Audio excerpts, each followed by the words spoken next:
Hello, and welcome to Songwriters Spotlight, the Western Mass Songwriters Collaborative Series. I'm Dr. Dan, your host of the show, where we feature Western Mass songwriters who perform their original songs and talk about the art of songwriting.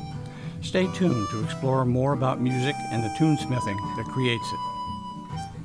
Our guest in this episode is Mark Nomad, a performer known for his great lead vocals and brilliant guitar. We'll look at his songwriting side, listening to his songs, and talking about his songwriting. Well, this one's called Coming Home to You, and what's interesting about this song is, I wrote it as really a love song to, God, heaven, if you will, but many have taken this song to be a love song. And this radio station in California, my gosh, they just played it all the time. It might have been a theme for somebody's show, but I think they thought it was the love song. But I often like to write, with a couple of meanings. Probably too much. TMI. No, that sounds great.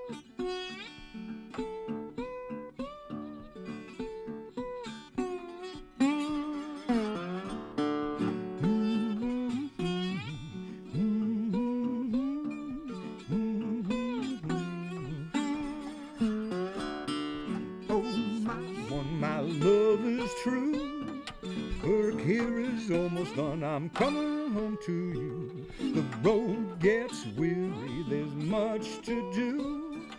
Eyes get bleary, but I'm coming home to you. You know I've been waiting, yes you know it's true. Be no hesitating, I'm coming home to you. Life's been one long ramble, but my aim is true. Road is filled with brambles, but I'm coming home to you.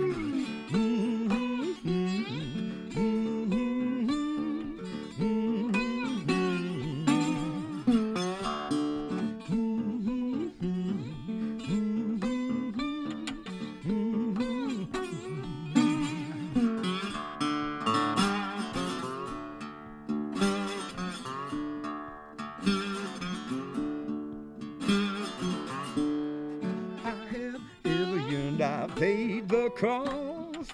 Lessons haven't learned when love's been lost. Your song rings like a bell coming from above. I just want to dwell in your sea of love. You know I've been waiting, yes you know it's true. Be no hesitating, I'm coming home to you. Not one long ramble, but my aim is true. Road is filled with brambles, but I'm coming home to you.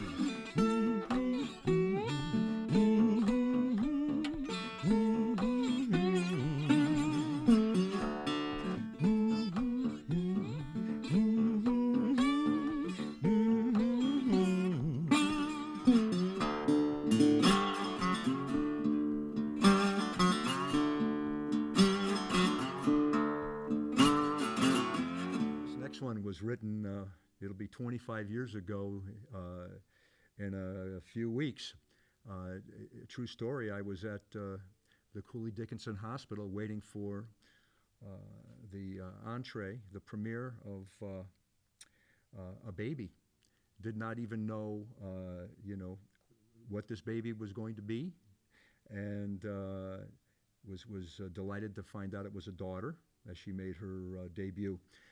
And I was messing around on my other national, and I was doing something like,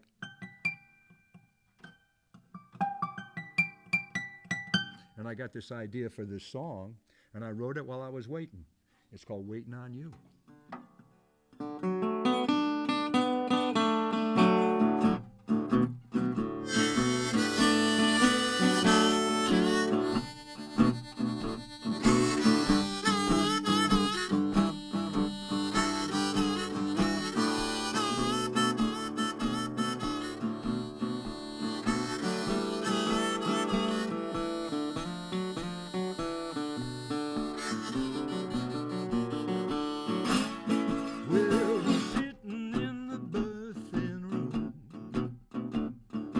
Wonder what you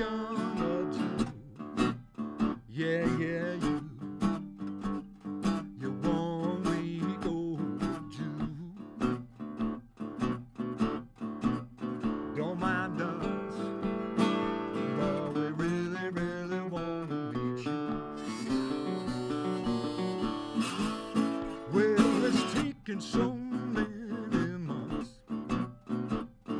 Seems like a mighty long time, but in your private suite, you're cozy, warm, and doing fine.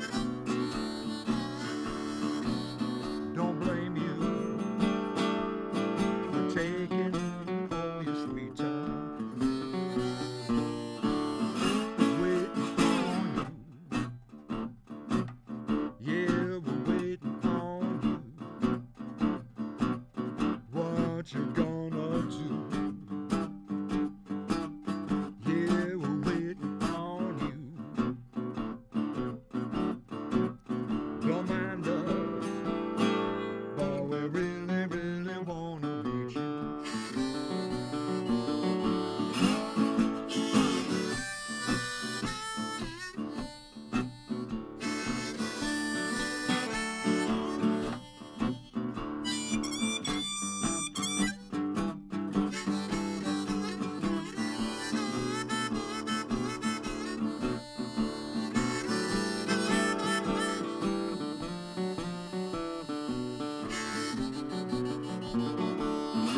Waiting on you.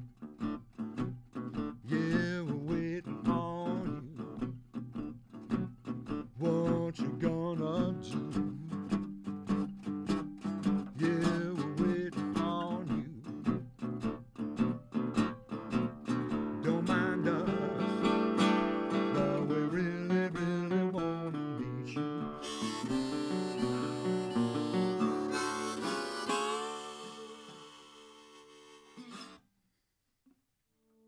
Okay. This next one was the title of my second CD, and the title track from the last millennium, way back. It's so old. It's the CD's out of print, but it's called "Got to Carry On." And the interesting thing is, it's going on 30 years. I wrote this song, and I think it's more apropos now than it was then. I got to carry on.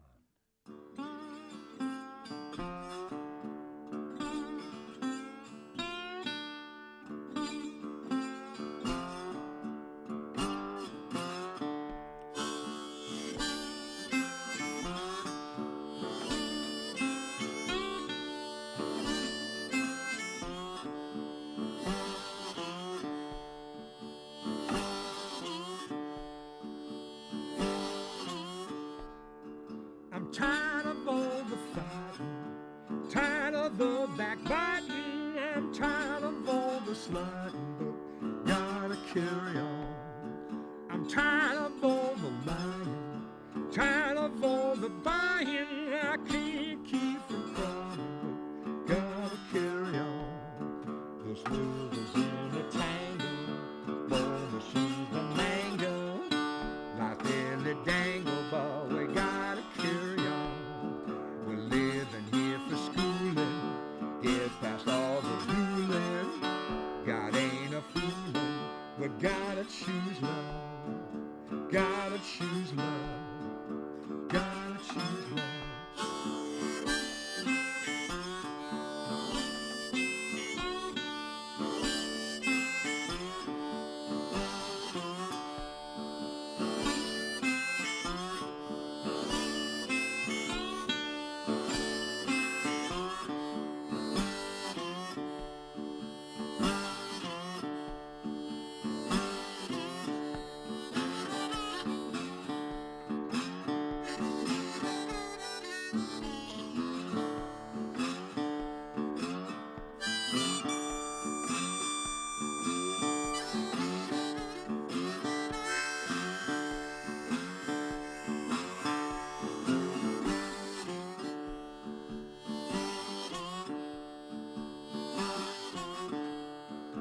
Gotta stop polluting.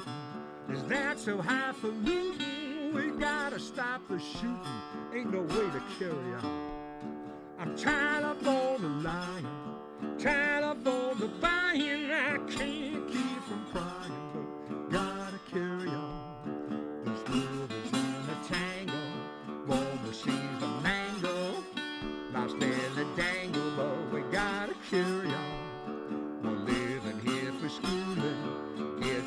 all the doolin'.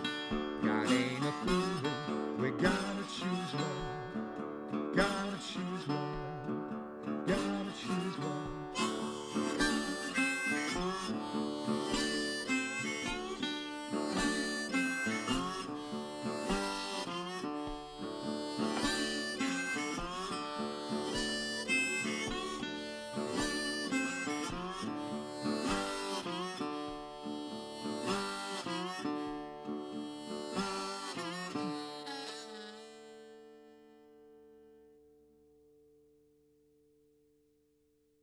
This next one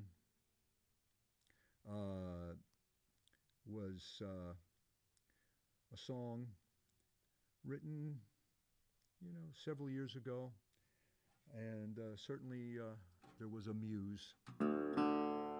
It's called Poetry in Motion.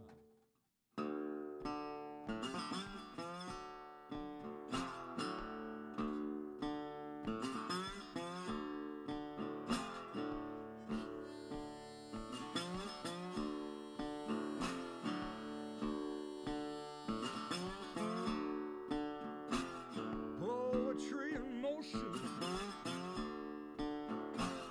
perfect in design. I'm gonna love her an ocean, my oh my.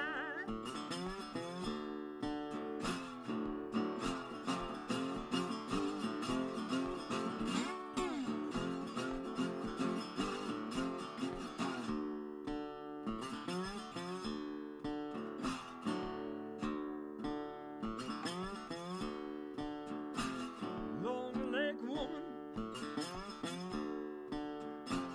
go on 4 days. Real good omen when she come my way. Come up from Raleigh, chase a dream. Hello, darling. Don't you ever leave.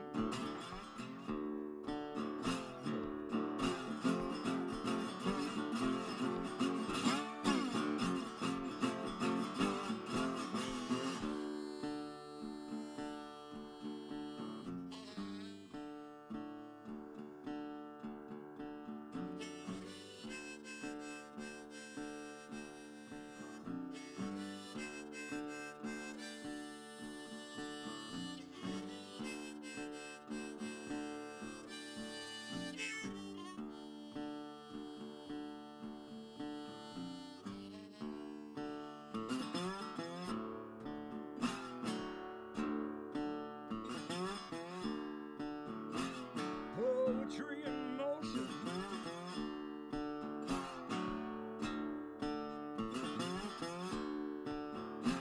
I'm gonna love her an ocean, my oh my. Yeah.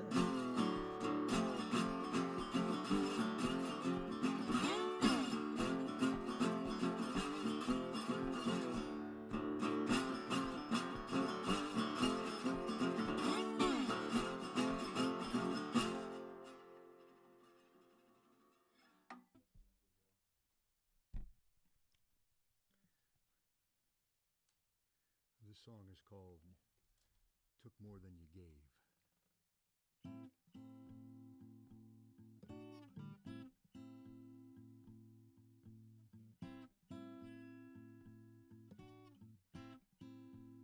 I gave you my heart, but you took my soul.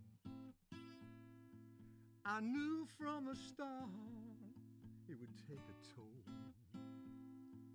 I gave you my heart, but you took my soul.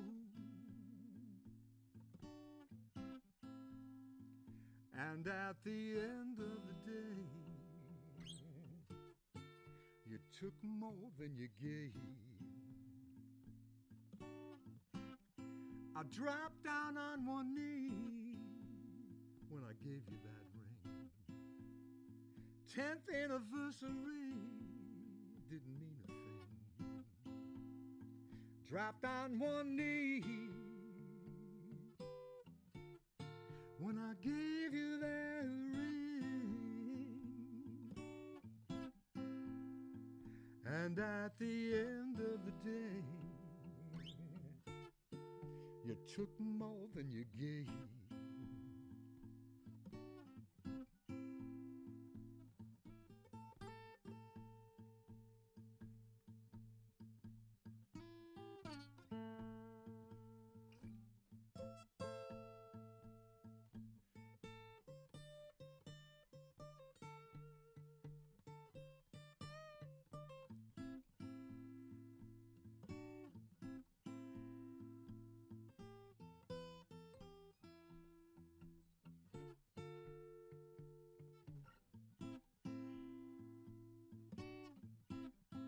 Live your dream, no regard for mine. Said we were a team, but that was a lie. You live your dream with no regard for mine. And at the end of the day, you took more than you gave. At the end of the day, you took more than you gave.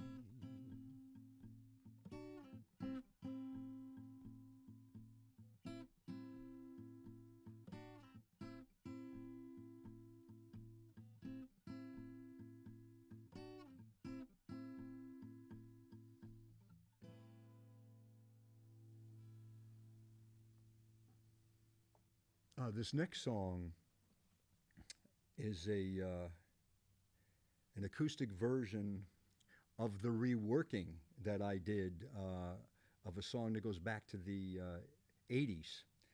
The original 80s version was kind of a, poppy, new wavy kind of a tune, and then I rearranged it in the early aughts and with a full band, and we recorded it. It's on one of my records. But then I decided I wanted to do a solo acoustic version of it.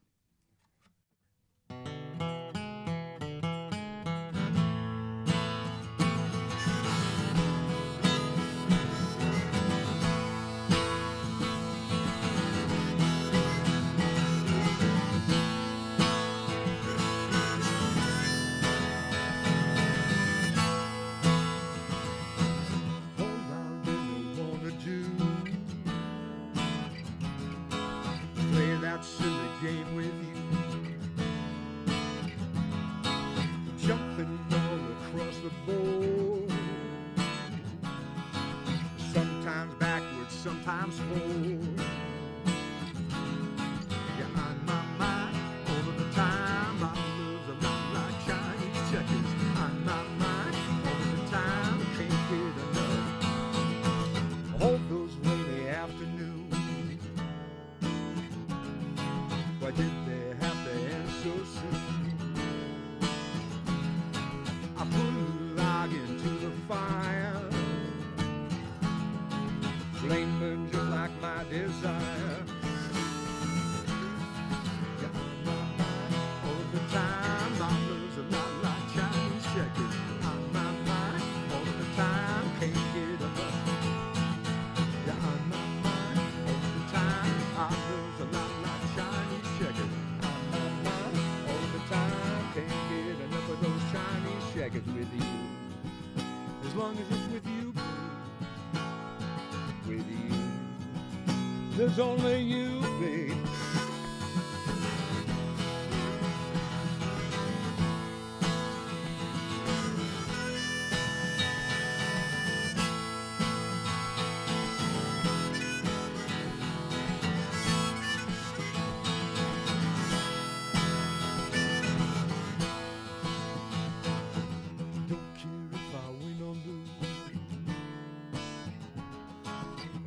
I get to play with you. No matter what goes on outside, besides where I'm satisfied. You're on my mind all of the time. I love the light like Chinese checkers on my mind all of the time. Can't get enough. On my mind all of the time. I love the light like Chinese checkers on my mind all of the time. Can't get enough.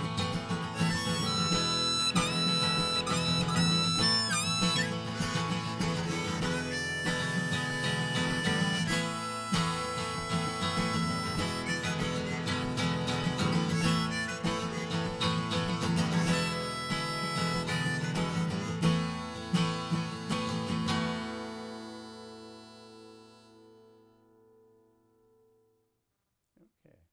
So, a wonderful set of music, Mark. Thank you so much. Thank you, Dan. Really enjoyed it. And yeah, you've written a good number of songs, have you not? Yes, many, many. When did you start? I remember starting during the summer of '70.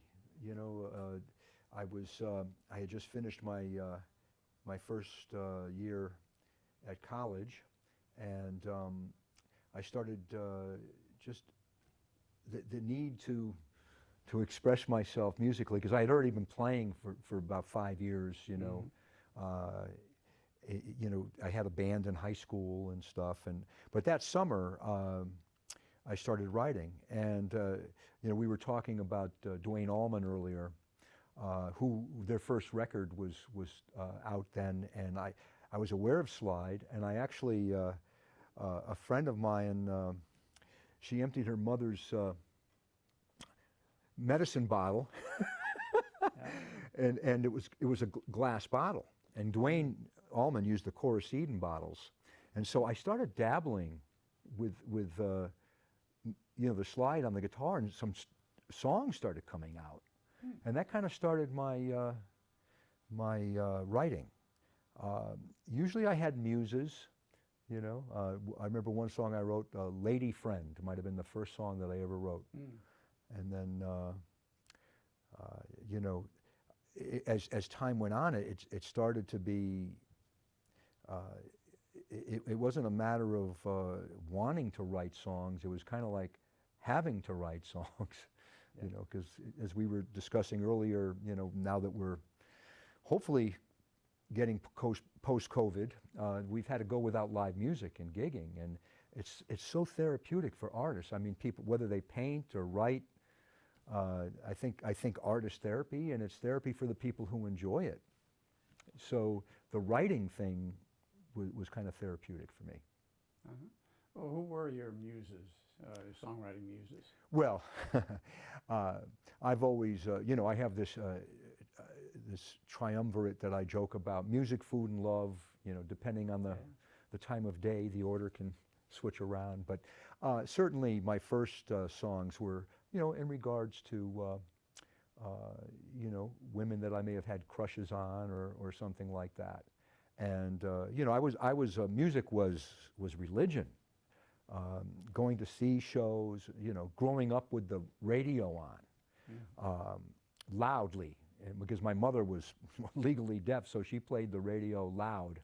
And you think about the wonderful playlists on AM radio, top 40 radio. You could hear Louis Armstrong, and then the Beatles, and then James Brown, you know, and then Herb Alpert and Frank Sinatra, and then maybe, you know, some rock and roll, you know, snuck in there, something a little harder. So this wonderful variety of music was on the airwaves, and it just became something that I loved and listened to. But the Beatles, of course, set it all in motion for me, you know. Of course, I mean, I loved rock and roll, but I was a little boy in the 50s, and I was very aware of Elvis. But I was a little boy. I remember when he was going into the Army, it was a big deal, you know. And then, as we've discussed before, the first wave of rock and roll kind of, you know, went away, and that was the real stuff. Chuck Berry, you know, Little Richard, Jerry Lee Lewis, Buddy Holly. And there was a tepid period. Not that there wasn't good stuff, but it wasn't what it was. And then the British invasion just blew it open. And of course, many of us boomers just happened to be going through puberty at that time. And I think that just heightens the awareness of these love songs and these cool, this cool beat and groove, you know. So, long answer to your question. So, so in terms of, you know, songwriting, is there someone who inspired you or influenced your songwriting style? Well, I mean, you know, of course, in addition to digging this British invasion, those of us that were curious, you know, say, wait, who, and you know, who wrote that, you know? Yeah. And of course, the Beatles really established themselves. They wrote their own material. And that was something that I regarded as special, you know? I mean, you know, not to take anything away from the great singers, you know, but, you know, back in the days of Sinatra and you know, Perry Como and people like that, there were writers, then there were arrangers, there were producers, and then the singers just sang, and they were very, very good. But in rock and roll, you didn't always have to have, you know, a Pavarotti type voice. You know, you just, you know, in fact, that would hinder the rasp and you know, sometimes the feeling in rock and roll. So I started paying attention. Brian Wilson, I was aware that he was writing a lot of the Beach Boys songs, and Bob Dylan. There was a show called Hootenanny.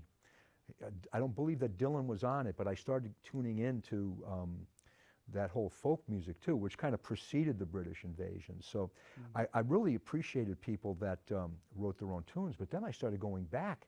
You realize that most of these British invasion people, the first wave, you know, Herman's Wonderful World, that was a Sam Cooke tune, you know? I Like It Like That by Dave Clark Five. I think this R&B group I think they were from New Orleans, called the Contours, where, you know, a lot of the artists were not writing their own songs, they were just redoing songs. And that's cool, because I do my covers too, you know, but I started paying attention to who was writing. I didn't necessarily write, I was inspired by them, but I didn't necessarily try to sound like them, because I think you have to hear what's coming through yourself as a channel, you know, what you hear in your head. So, but I was definitely influenced by all those people. And then, of course, I discovered blues. Yeah. And that was, I didn't write a blues song for years. I wouldn't write one. I didn't feel like I was worthy. I would rather cover a song by Muddy Waters or Howlin' Wolf or B.B. King, because those guys have had experience. They lived it. I'm just an interpreter. But then, you know, as I started getting into my 30s, and had some living under my belt, I said, I'm gonna write my own blues, you know? Yeah. So when you sit down to write a song, is there a process involved? You know, I don't really have a process per se, but usually it starts with the music. Every once in a while, though, I'll have a phrase, and that's a pretty cool phrase, I'm going to write that down. But you know, 99% of the time, I write the lyrics to the music. I get the music down. I may have a hook, I may have a sentence, but the music comes. And how the music comes can be the darndest ways and places. You know, you can be in the shower, and all of a sudden this melody starts coming through your head. Or oftentimes sitting on the couch and strumming, and something may come through. You know, in the 70s, I had this rock and roll band that started off being very blues influenced, but we also would combine stuff that we liked as well, covers. You know, we did, Arthur Lee in that band Love from the, you know, in the mid 60s, he was brilliant. And we would do one of his songs and then go into a slow B.B. King blues, because that we wanted to do that. We made it work. So I have all these influences coming through, and but there was also, because we had two lead guitarists, I wanted to practice my lead guitar, because you know, in the early mid 70s, you had guitar, you know, you had John McLaughlin, Larry Coryell, Jeff Beck, and then of course the blues guys, Mike Bloomfield, Albert King, B.B. King, Freddie King. We opened for Freddie King. So I would start studying a column in Guitar Player magazine. And I'd be practicing these scales, but then I'd hear a riff. I got to pursue that. And then I left the study, by itself, and then I just focused on following where that tune would lead me. And sometimes it's a chord change, sometimes it's a melody. It's that's kind of the process, or the unprocess. I don't know. But it's on a guitar that you do this. Most of the time. I play harmonica. That was my first instrument. I started playing harmonica when I was like in the 4th or 5th grade, because my father was a really good harmonica player. And so I started playing harmonica. And I used it. I've had a couple of tunes come from the harmonica, but again, 90% of the time, it's guitar. But we were talking earlier about New Orleans, where you're from originally, and what just an amazing city it is musically. And I was working for an electronic music company in the 80s, and got to go to this great NAMM show in New Orleans. But as a kind of a bluesy, rock and roll guitar player, to all of a sudden be dealing with synthesizers now. I have written several songs from that era, because the synth had all these sounds. I'm not much of a keyboard player, but these sounds would suggest themselves. And then you play a riff, and it's right there in front of you. You can see. It's a little different than the guitar. But I've always been impressed with people like Lennon and McCartney that can sit down at a piano. Even Neil Young can sit down at a piano and play some songs. I've never developed my keyboard chops to that degree. So.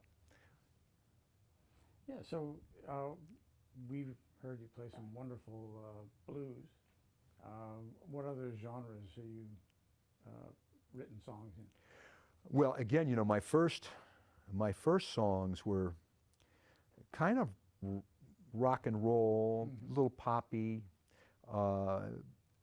But then my slide song one of the first songs I wrote, it was kind of influenced by some of the British blues, because they had a whole different way of extrapolating the American blues and combining it with rock a little bit. But in the course of my life, I have written a lot of rock, pop, ballads. I've written country songs, jazzy songs. I remember there used to be a thing in New York City in the early and mid 80s called the New Music Seminar.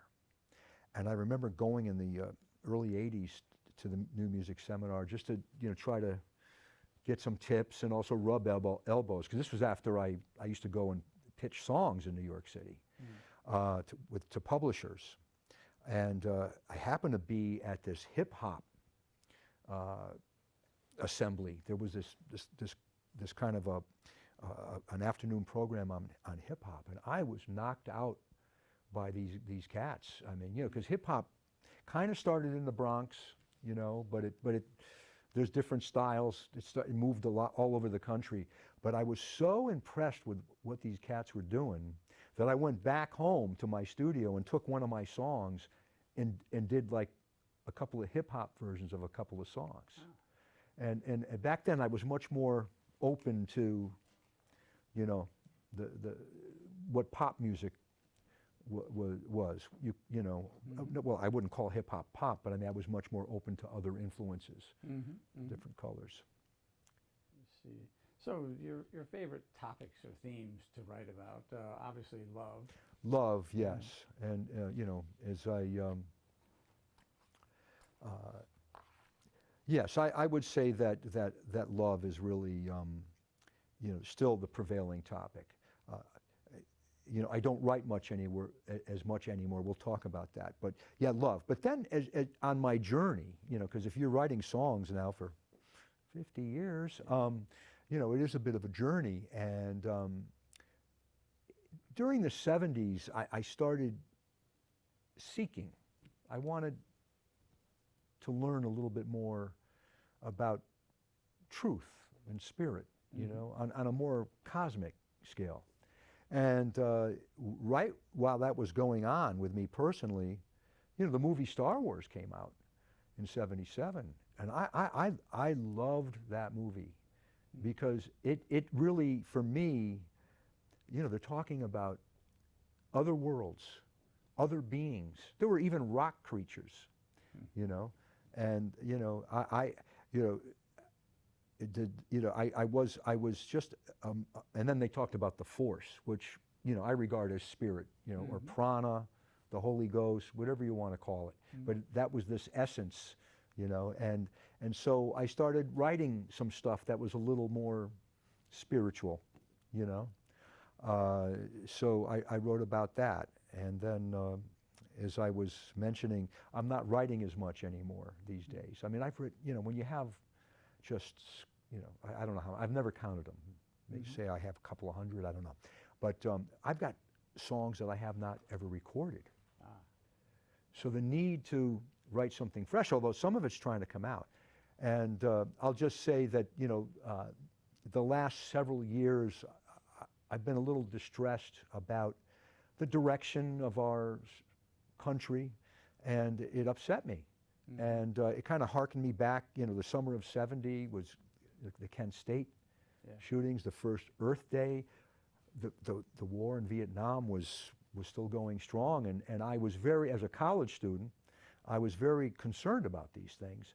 And now 50 years later, I'm going, this is reminding me of some of the, you know, the pathos that we're dealing with, you know. And so the last two songs that I wrote were, in my own way, protest songs. You know, one of them is called Fix It, and you know, we got to fix it. What happened to love? You know, and that song. So I was moved to write because I felt like I needed to say something.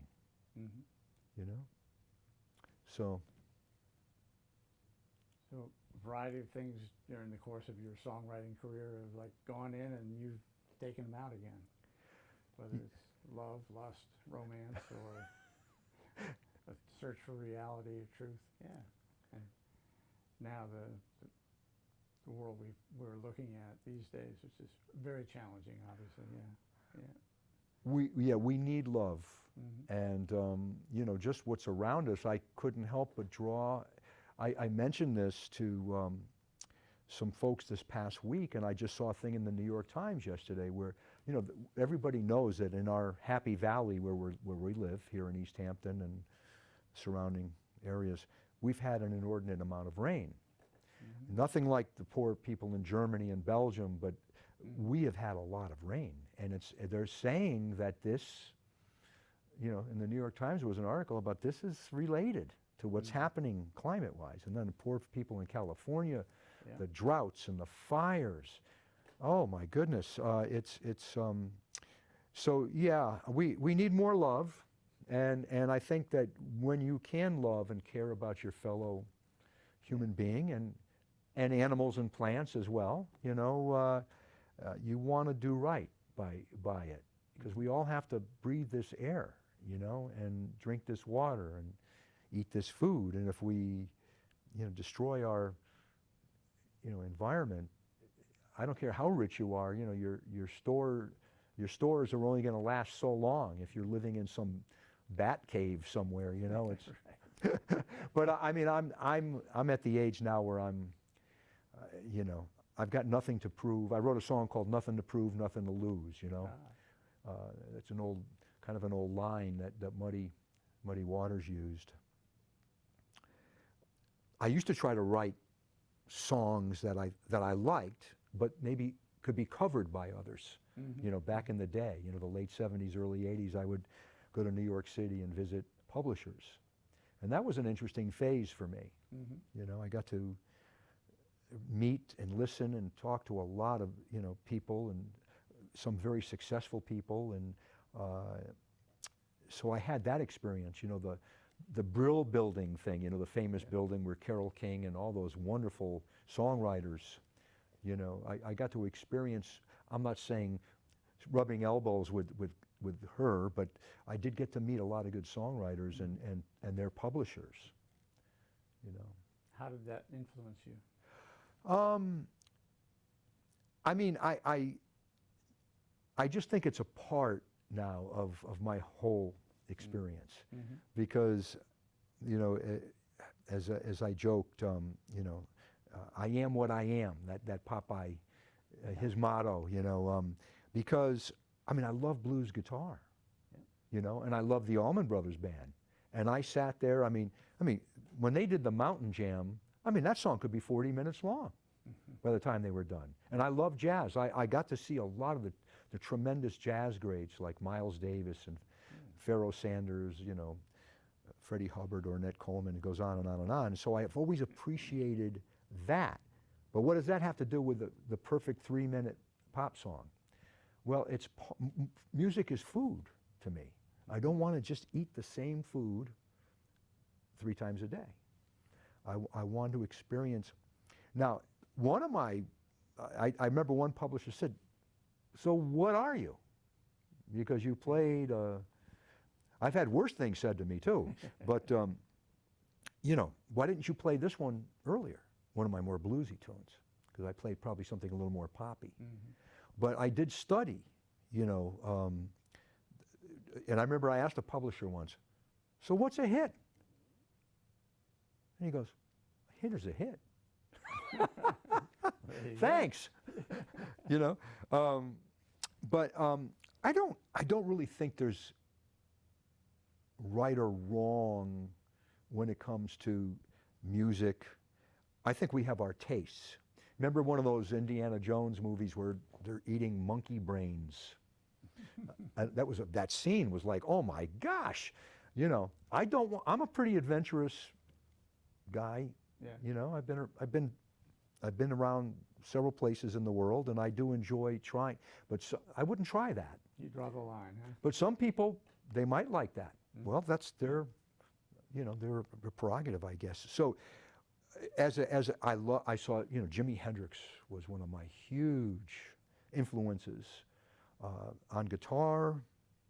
The way that he took blues and kind of, I don't want to use the word synthesized it, but you kind of brought it to a more cosmic level. I remember, you know, he played Delta blues, but they were from the Martian Delta. You know what I mean? So I think you got to be true to what you love. And I went through a period where I was writing a lot of poppy songs. The country songwriters. In fact, country is one of the few genres left in our music industry where they actually still have dedicated songwriters. Now you look at the credits, and there's like 12 people, the producer, you know, and the programmer, and a lot of the stuff today, you know, is not my cup of tea. You know, I don't find that the melodies are particularly memorable, and the auto-tune thing I'm not a big fan of. But as you and I had discussed, you know, in terms of, I do think that every age group deserves to have their music that they love and their parents can't stand. Oh, yeah. You know, you know, because if your parents like it, well, maybe something's wrong with that music. You know, it's a little too schlocky or something. Yeah. You know, I remember taking guitar lessons for about a year from this music store in Connecticut, and in the mid-'60s, and these old big band guys who played in, you know, famous big bands were teaching at this store, the horn players and stuff, and they were, you know, grousing about the British invasion and the whole thing that was going on. And we had our music. And so the people now, I'm that old guy now. You know, I get that. Well, what do you recommend to someone who aspires to be a songwriter, or who is a songwriter and is interested in improving their writing? You know, I think that there are processes. For some reason, this kind of it might be a silly analogy, but you're mining and you find this precious ore, you know, and that's your song that came through, you know. There's this, and it's your vein, you know, it's your vein, and you get this. In the commercial markets, they want the ore refined. It's not as valuable, you know. I mean, isn't diamond? Doesn't it start off as coal or something like coal? I mean, it's mineral, and over years and years and years, these diamonds emerge. But and it's rough. Even gold. You gotta dig for the gold. So I think that these precious ideas, I encourage people to listen to what's happening inside. Because they have to observe what's going on outside. Mm-hmm. But when they take that time to be a quiet time, maybe not necessarily a contemplative time, and you hear that, whether you're just strumming and you just happen upon something, or you're washing the dishes and you hear something, taking a walk, and you pursue that. And then you decide, okay, what is this? What do I need to say? Mm-hmm. Is this a love song? No, I definitely want to write. I got to protest about the environment or the politics or something. And then there's a refining process that goes on. And if you're going to record it, and the thing about the lyrics, I mean, sometimes you don't want to give in to the easy way out with the lyrics, Some of them are, you heard that phrase, and that kind of engendered the whole process. But then you go, no, I can't just say moon, June, spoon. Right. I got to dig a little deeper. And so there is a refining process, I think, that goes on in songwriting. But I think the bottom line is you got to tell your truth. Mm. Mm-hmm. And if you want to be a pop star, well, you have to write in a certain genre. Mm-hmm. If you want to be a folky or the rock and roll has receded. It's not what it was. But if you want to be a jazz artist who's writing instrumentals, you gotta do what's in your heart, because otherwise it's going to seem that's pap. Instead of good pop. And of course, everybody's got an opinion, that old saying. Yeah, we'll never all agree on the same musical style or artist. And tastes. Yeah. There are people that are great, and I can't stand that. Yeah. That person, they drive me crazy. I can't take. And I mean, a lot of people didn't like Dylan's voice. Back in the day when he really had a voice. I mean, the poor guy now is, although I saw him a few years ago and he was outstanding. But you listen, he did. They took his songs and they turned them into, like, even the Byrds, Mr. Tambourine Man, beautiful production, and Peter, Paul, and Mary, did one of his songs, and a lot of people liked their versions better because they're more maybe refined. He was rougher. Yeah, he sure was. So, anything else you want to add about your songwriting or music? I've already said probably way too much, but I would say I would encourage songwriters to, again, follow your path. And when you're young, you don't really think, gee, I wonder what I'll be like when I'm 70. You don't usually think about those things. You're in the here and now, and you feel immortal, and you also have your drives and your urges and your concerns are different. Yeah. So harness that. But it is a journey, and then as you get, and you look at some of these great artists that are still around, that have been writing songs, like Dylan, like Neil Young, Joni Mitchell, Paul McCartney, and they write from where they are now, because I think that if you try to write something that you're not, it's going to show through. That's like someone trying to dress a lot younger than they should be Oh, yeah, sure. dressing, Yeah. and then they become it's kind of yikes or laughable, you know. And you don't want that. But follow your truth, and then that will take you. That can lead you to so many places. And it's interesting to see some of these artists who, they end up doing stuff with orchestras and stuff when they were just a singer-songwriter strumming a guitar like Joni Mitchell, you know? So there's no right or wrong, though. You know, if you like the monkey brains, okay, good for you. I don't want to listen to it or look at it. Okay. Well, Mark, thank you so much. Thank you, enjoyed Dan, the for music indulging, the and thank you, conversation. Ryan, for all of your help. And I appreciate what you do supporting artists. You're one yourself, and it's because it can be a lonely road. You know, I don't recommend getting into this field to get rich. You know, I recommend doing it because you love it. Do what you love, and the rest follows, as they say. And I didn't make the big time like I thought I would, wanted to so badly, and felt like a failure for a long, long time because I didn't get to that level. I've had so many brushes, you know, got to hang with the giants, you know, and open for them and talk to them, shake their hands and such. But I think of the collective experience that I've had and where I am now, and still playing, still loving it. Yeah. I'll end with this last phrase. When a friend of mine said, so how come you're not writing so much anymore? And I go, because I'm happy. Not to say that you can't write joyous music either, because that's a wonderful thing. Okay. But anyway. Well, thank you very much. And Thank you, sir. Our listeners and viewers, thank you as well. Thank you.